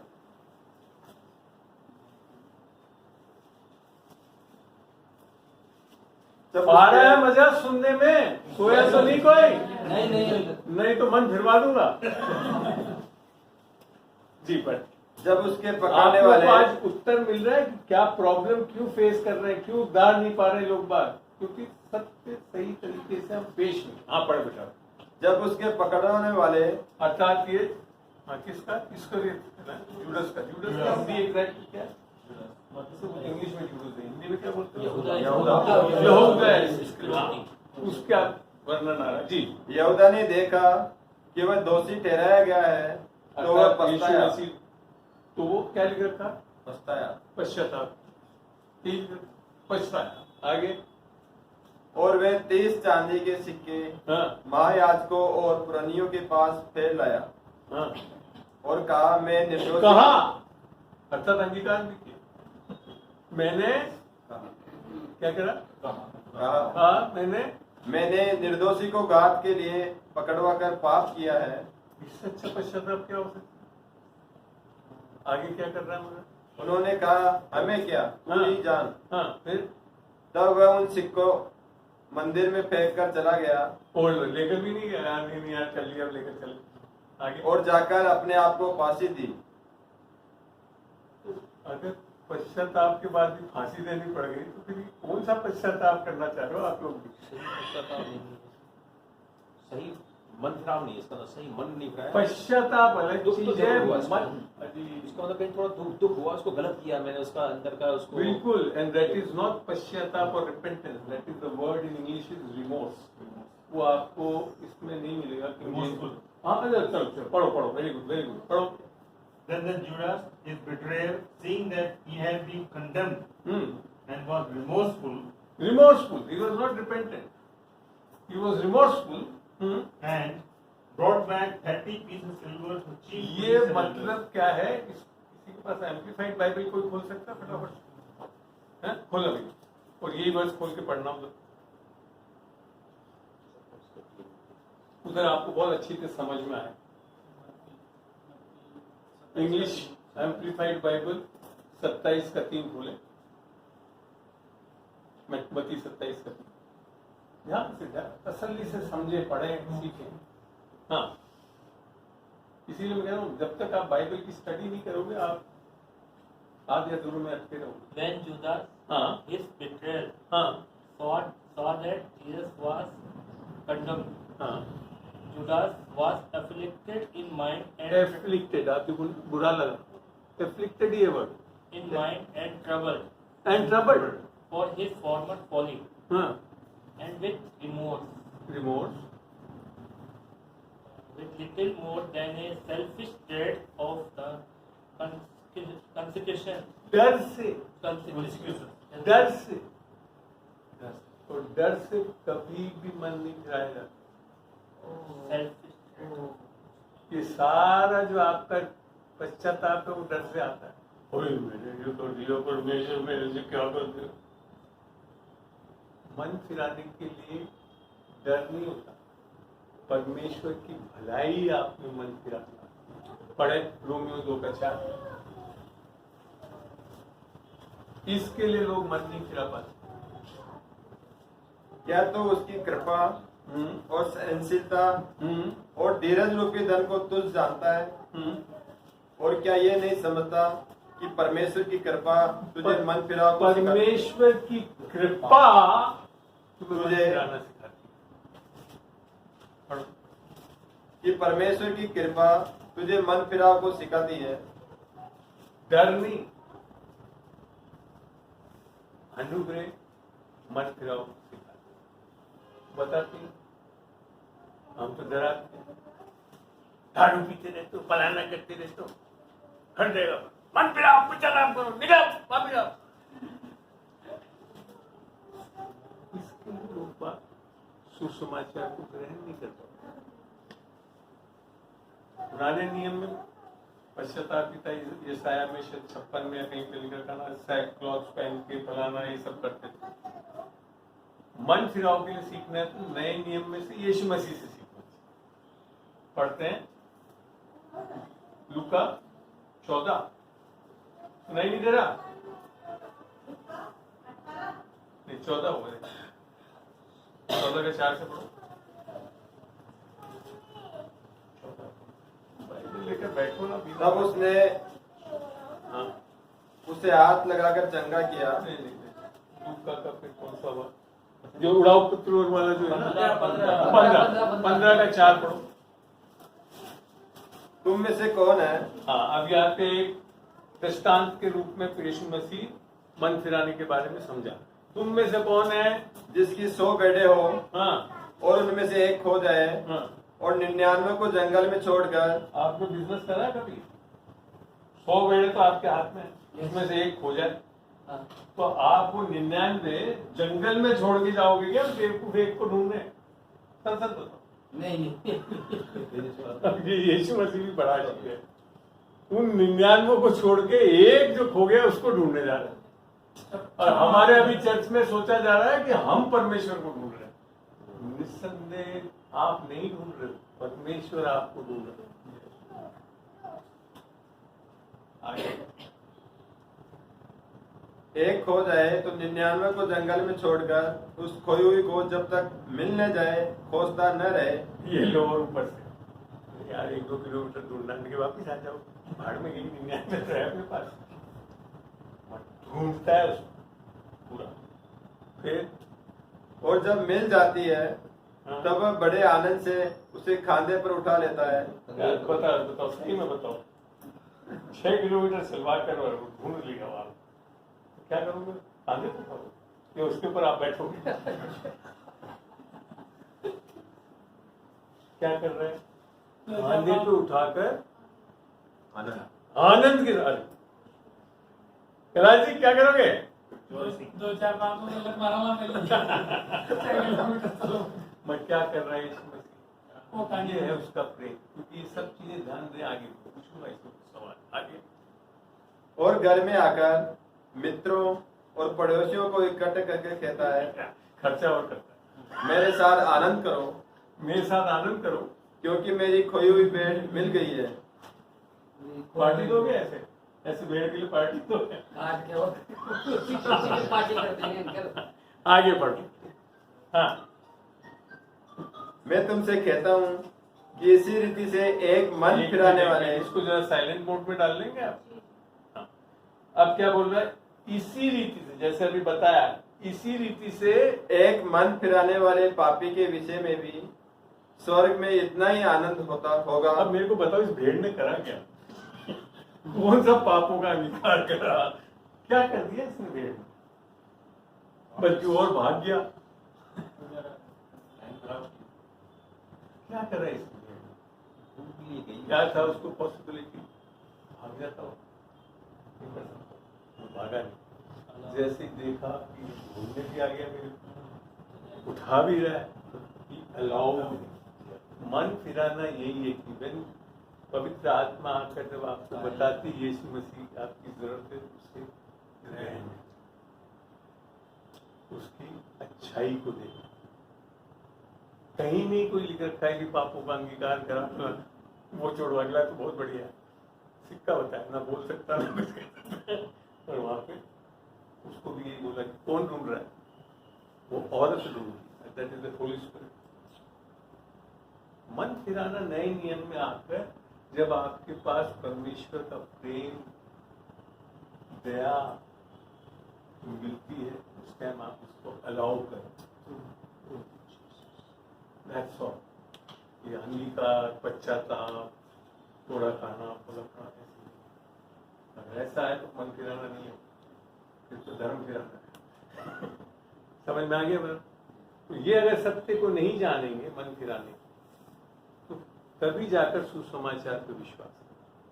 अन्यथा लोग सुसमाचार पर विश्वास कर ही नहीं सकते।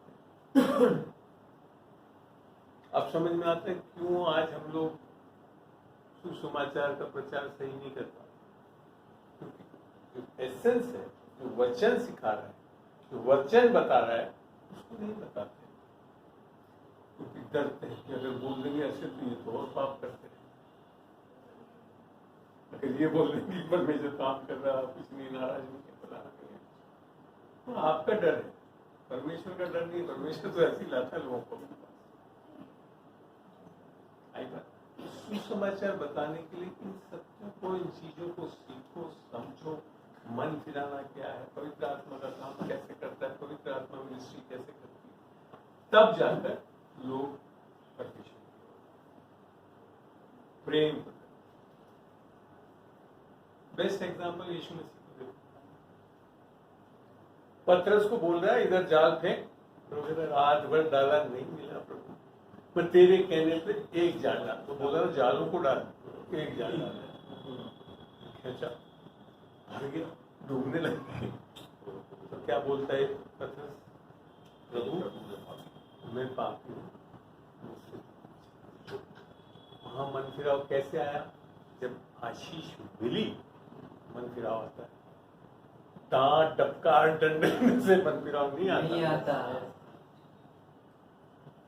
व्यभिचार में पकड़ी गई लग,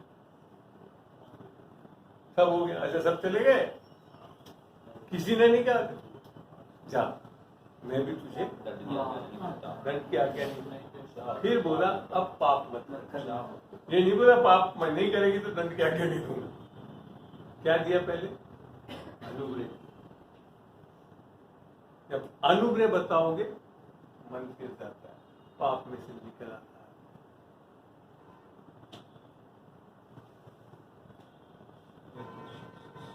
ये नहीं करते हम लोग, डराते धमकाते नहीं, पता नहीं बिगड़ गए, साइड हो गया। आपने वास्तव में उसको सही अनुग्रह समझाया ही नहीं।